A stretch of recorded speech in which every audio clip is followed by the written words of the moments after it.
예정과 선택의 교리를 믿는 우리 장로교 신자들 가운데는 전도나 선교에 대해 아주 근본적인 의문을 제기하는 분들이 없지 않아 있습니다. 굳이 우리가 힘들게 전도하지 않아도 예정된 사람이면 결국 하나님이 구원하실 것이고, 만약 선택된 사람이 아니라면 우리가 아무리 전도를 해서 데려와 봤자 결국은 떠나고 그래서 버림받게 될 게 아니냐 그럽니다. 그렇지 않습니다. 주님은 제 아무리 선택받고 예정된 사람이라고 해도 제 발로 걸어 나오게 하시지 않고 반드시 먼저 믿은 우리의 전도를 통해서 나오게 하십니다.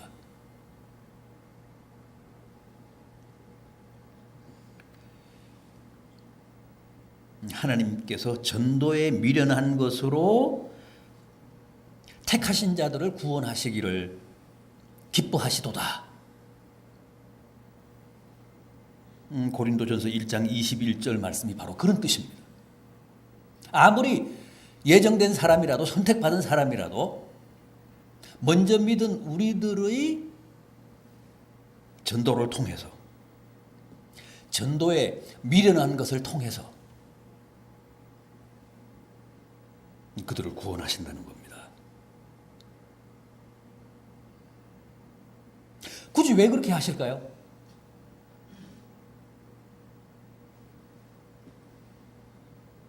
우리를 당신의 구속사역의 영광스러운 동역자로, 동반자로 참여시키시기 위해서 그렇습니다.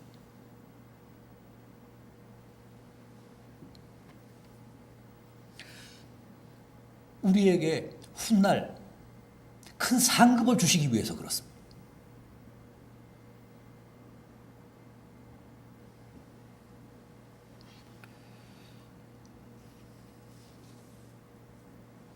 괜히 우리를 고생시키시기 위해서가 아닙니다. 우리의 자존심을 깔아뭉개며 비참하게 하기 위해서가 아닙니다. 훗날 우리에게 상을 주시기 위해서, 영원히 썩지 아니할 멸류관을 주시기 위해 이를테면 일생일대의 기회를 주신다는 겁니다. 물론 우리가 전도를 한다고 해서 다 성공하는 것은 아닙니다. 오히려 실패하는 경우가 훨씬 더 많습니다. 특히 요즘은 더 어렵고 사정이 더 심각합니다.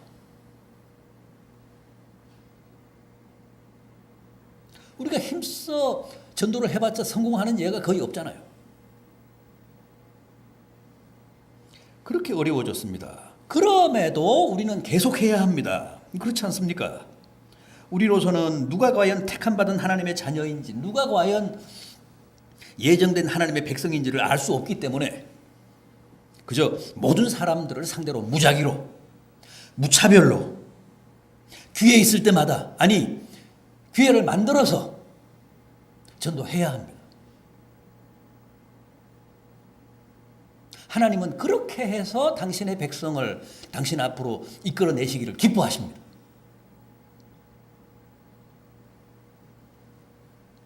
겨울에는 나무가 다 죽은 것 같죠. 과연 어떤 나무가 살아있고 어떤 나무가 죽은 나무인지를 구분할 수가 없습니다. 그러나 봄 소식이 전해지면 어떻습니까? 살아있는 나무는 그 봄 소식에 반드시 응답합니다. 싹을 틔우고 또 꽃을 피웁니다. 때가 되면 열매도 맺습니다. 그러나 죽은 나무는 아무리 봄 소식을 전해도 아무런 반응이 없습니다. 그러나 그것은 나무가 죽은 탓이지 봄 소식을 전한 봄처녀에게 책임이 있는 게 아닙니다. 봄처녀에게는 잘못이 없습니다. 우리는 그냥 한라에서 백두까지 봄 소식만 열심히 전하면 됩니다. 예루살렘에서 땅 끝까지 복된 소식만 전하면 됩니다. 나무들이 꽃을 피우고 안 피우고는 우리의 소관이 아닙니다. 택함받은 하나님의 백성이면 반응할 것이고, 또 백두산에 있는 나무라면 한라산이나 설악산에 있는 나무보다는 더디게 반응할 겁니다. 북쪽에 있으니까.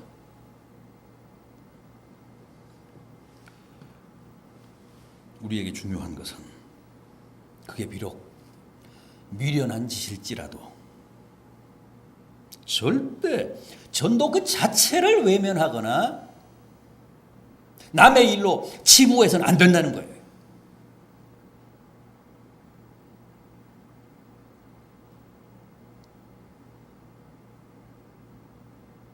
오늘 본문 16절 하반절을 보십시오. 바울이 뭐라고 했습니까? 만일 복음을 전하지 않으면 내게 화가 있을 것임이로다. 그런데 이것은 굳이 바울에게만 해당되는 말씀이 아니라는 겁니다. 우리 모든 그리스도인들이 다 마음에 깊이 새겨야 할 중요한 경고의 말씀입니다. 내가 복음을 전하지 않으면, 내가 전도하지 않으면, 선교에 동참하지 않으면 내게 화가 있다.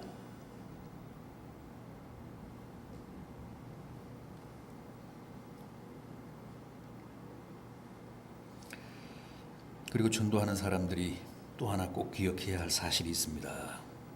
전도는 그게 아무리 미련하고 한심한 짓 같아도 궁극적으로는 우리가 이긴다는 거예요.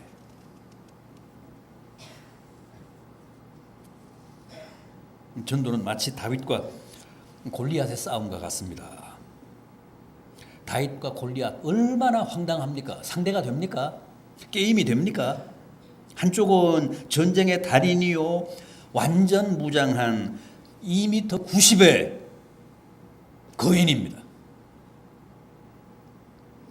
그런데 다른 한쪽은 아직 군대에 갈 나이도 못된 미소년이고 들에서 양을 치는 어린 목동입니다. 그 둘을 비교하는 것 자체가 이미 말이 안 되잖아요.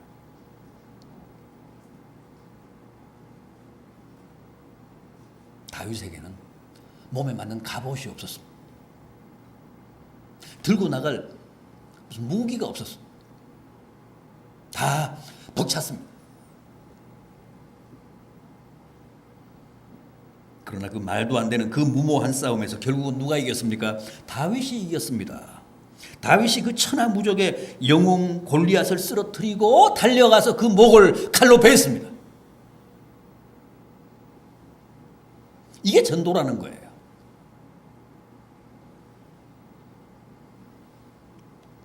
만약 다윗이 이건 미련한 싸움이다, 무모한 싸움이다 하고 회피했다면, 체념했다면 골리앗을 이길 수 있었겠습니까?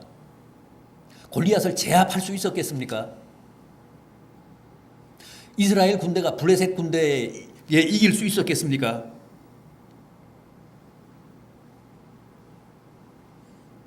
초대교회가 이건 말이 안 되는 싸움이다 하고 단념했다면 천하무적의 로마 제국을 정복할 수 있었겠습니까? 두더지처럼 땅속에서만 살았는데요. 300년 동안.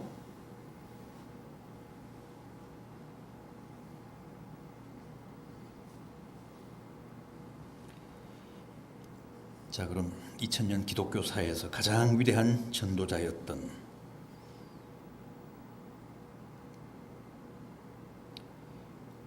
사도 바울의 고백을 한번 들어보겠습니다. 우선 그는 전도를 자랑이 아니라 빚을 갚는 것이라 그랬습니다. 본문 16절 하반절입니다. 내가 복음을 전할지라도 자랑할 것이 없으면 내가 부득불할 일임이라.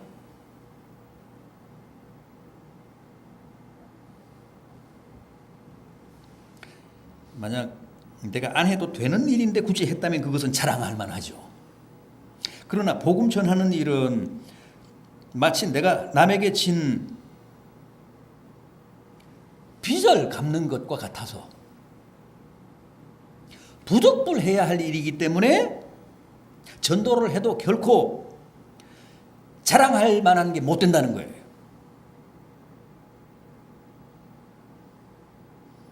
우리는 전도하면 상 주잖아요. 그거 아니라는 거, 그거 틀렸다는 거죠.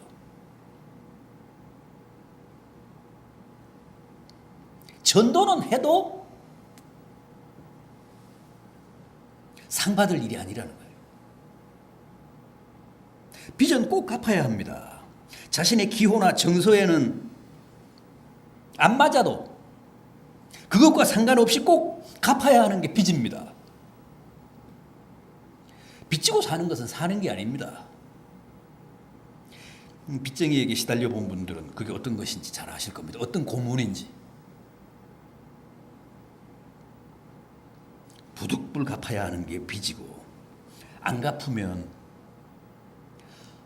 화를 당기 쉬운 게, 화를 당기 십상인 게 빚입니다. 오죽하면 빚진 죄인이라고 할까요?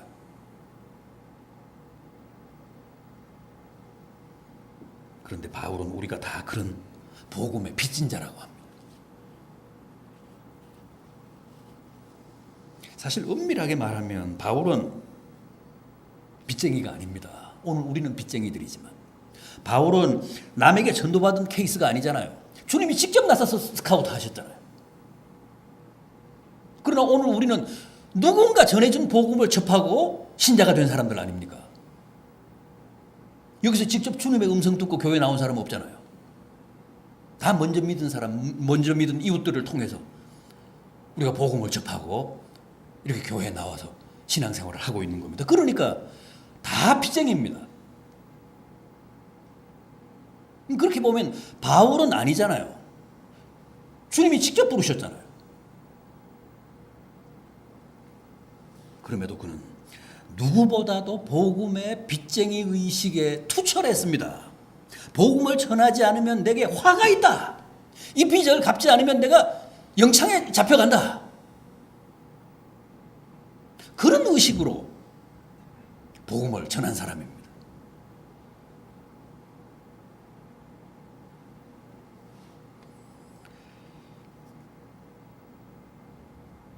여러분, 우리야말로 정말 복음의 빚진 자들입니다. 갚아야 됩니다.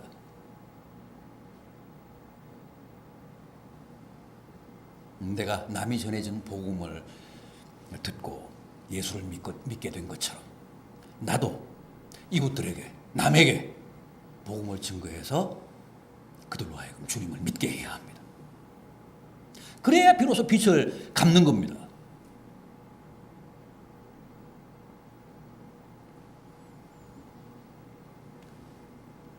빚을 갚지 않으면 무사하지 못하듯이 복음의 빚도 마찬가지입니다. 갚지 않으면 결코 복되지 않습니다.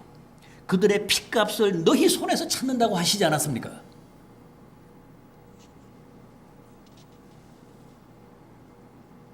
다음 바울은 전도라고 하는 것은 기술이 아니라 삶이라고 합니다.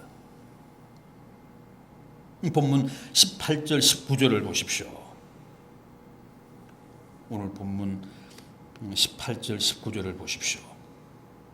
그런즉 내 상이 무엇이냐? 내가 복음을 전할 때 값없이 전하고 복음으로 말미암아 내게 있는 권리를 다 쓰지 아니하는 이것이로다.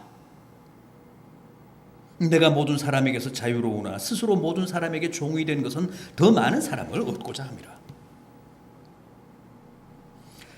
그 밑에 이어지는 20절 이하의 말씀도 마찬가지입니다. 유대인들에게는 내가 유대인과 같이 된 것은 유대인을 얻고자 하며 율법 아래에 있는 자들에게는 내가 율법 아래에 있지 아니하나 율법 아래에 있는 자 같이 된 것은 율법 아래에 있는 자들을 얻고자 하며 율법 없는 자에게는 내가 하나님께는 율법 없는 자가 아니요 도리어 그리스도의 율법 아래에 있는 자이나 율법 없는 자와 같이 된 것은 율법 없는 자를 얻고자 함이라.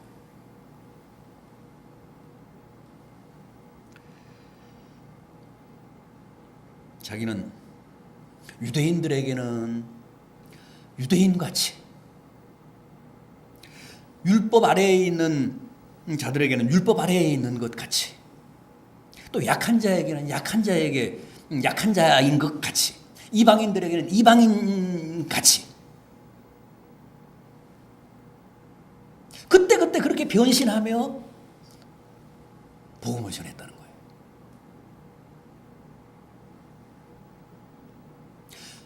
그러니까 바울은 입으로 말로 전도한 게 아닙니다. 삶으로 생활로 전도한 거예요. 온 몸으로 전도한 겁니다. 전도는 이렇게 해야 된다는 거예요. 이방인들에게는 이방인처럼, 율법을 가진 유대인들에게는 유대인처럼,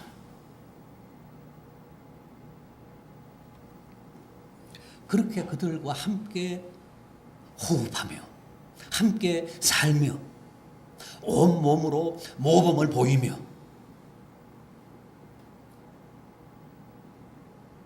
삶으로 전도하는 거라는 겁니다. 주님도 그렇게 말씀하셨습니다. 전도는 삶으로 하는 것이다. 마태복음 5장 16절입니다. 이같이 너희 빛을 사람들 앞에 비추게 하여 저희로 너희 착한 행실을 보고 하늘에 계신 너희 아버지께 영광을 돌리게 하라. 착한 행실로 전도하라는 거예요.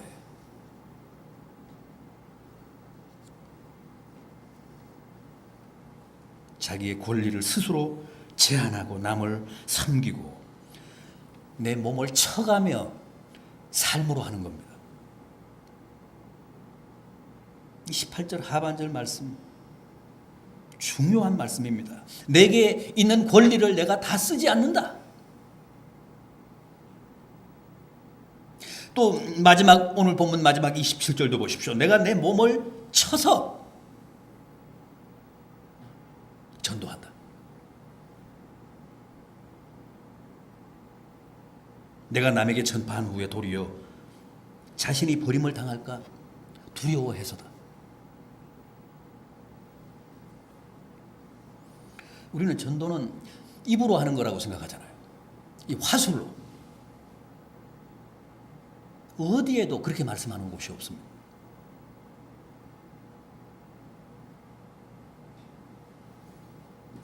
역사상 최고의 전도의 대가였던 바울은 자기의 권리를 다 쓰지 아니하면서 이웃을 섬기고 또 때로는 내 몸을 쳐가면서 이웃을 위해 희생함으로 전도했다고 합니다.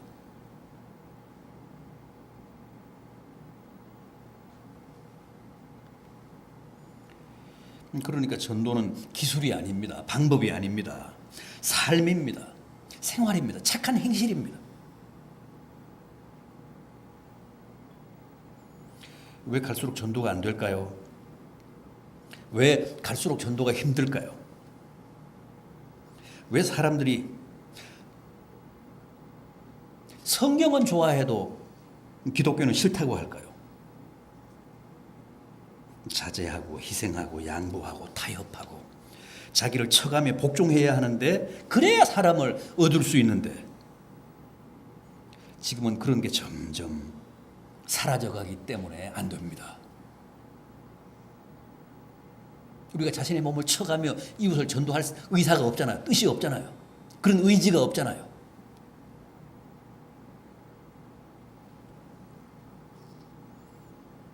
옛날에는 전도하기 위해서 별별 짓을 다 했습니다. 막 그 집에 가서 살림도 살아줬습니다.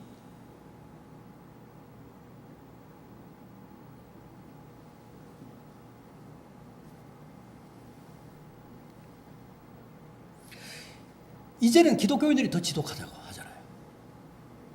이제는 기독교인들이 더 깍쟁이라고 합니다. 기독교인들이 훨씬 더 세상 사람들보다 탐욕스럽다고 합니다. 기독교인들의 삶을 보고 아무런 감동을 못 받습니다. 너가 믿는 예수라면 난 믿기 싫다. 너가 나가는 교회라면 난 나가기 싫다.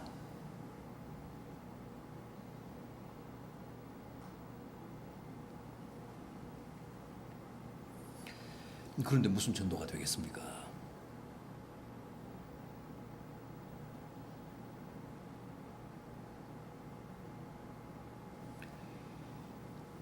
그러나 바울은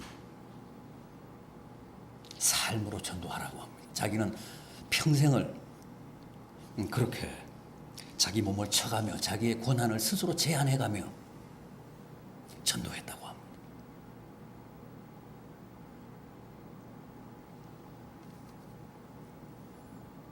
본문 25절입니다. 이기기를 다투는 자마다 모든 일에 절제하나니 그들은 썩을 승리자의 관을 얻고자 하되 우리는 썩지 아니할 것을 얻고자 하노라.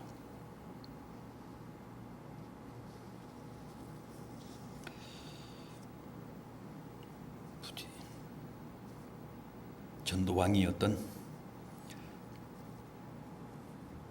사도 바울의 고백과 체험담을 가슴에 담고 좀 더 절제하며 자신의 몸을 쳐가며 한 영혼을 얻기 위해 희생하는 그런 성도들 되시기를 진심으로 바람하지 않습니다. 또 있습니다. 전도는 일과성이 아니라고 합니다. 평생 해야 하는 과제라고 합니다. 전도는 시간이 따로 있는 게 아닙니다. 평생 시도 때도 없이 해야 합니다. 한두 번 한 것으로, 한두 건 실적을 올린 것으로 만족해서는 안 된다는 겁니다. 디모데후서 4장입니다. 너는 말씀을 전파하라. 때를 얻든지 못 얻든지 항상 힘쓰라. 그리고 이어서 뭐라고 했습니까? 내가 선한 싸움을 다 싸우고 나여 달려갈 길을 마치고 믿음을 지켰으니 이제 후로는 나를 위하여 의의 면류관이 예비되었도다.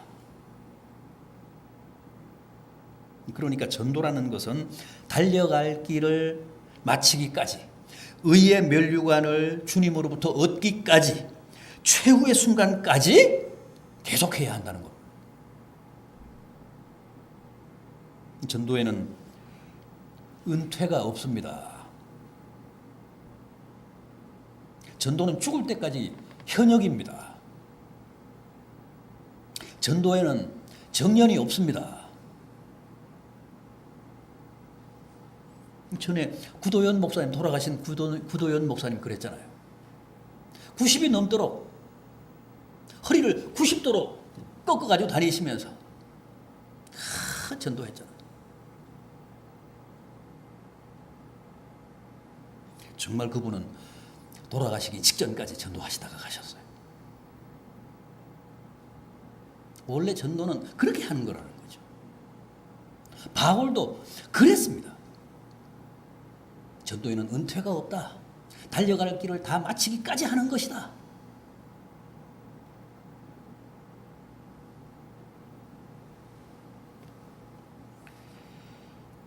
전도에는 소명자, 사명자가 따로 없습니다. 우리는 암암리에 어떤 착각을 하느냐 하면 전도는 아무나 하는 게 아니다.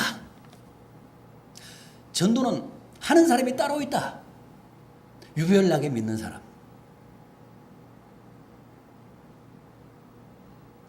특별하게 믿는 사람. 극성스럽게 믿는 사람. 그런 사람들의 몫이다. 우리는 그렇게 생각합니다. 천만에요.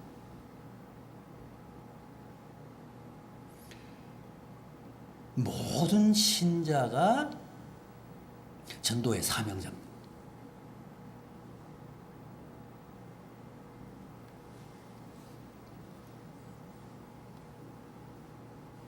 바울은 사도행전 20장 26절 이하에서 내가 모든 사람의 피에 대하여 깨끗하니 이는 내가 꺼리지 않고 하나님의 뜻을 너희에게 다 전하였습니다.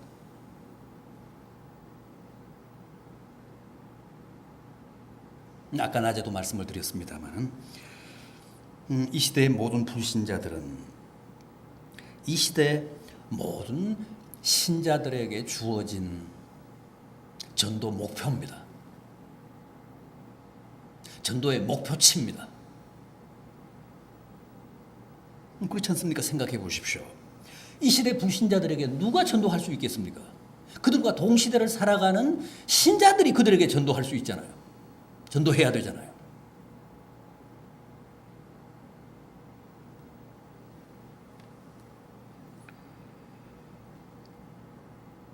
그래서 그들이 만약 복음을 듣지 못하고 죽는다면 그들의 핏값을 바로 우리 손에서 찾으신다고 했습니다.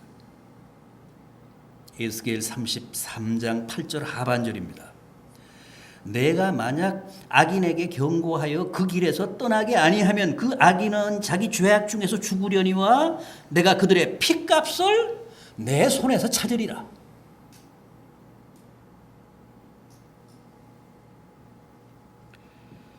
여러분 거듭 말씀드리지만 전도는 해도 그만 안 해도 그만이 아닙니다. 절대 그렇지 않습니다. 반드시 해야 합니다. 하지 않으면 훗날 하나님이 반드시 그 책임을 우리 믿는 자들에게 물으십니다. 그래서 전도는 열이면 열, 백이면 백, 모든 믿는 자들의 전공 필수입니다.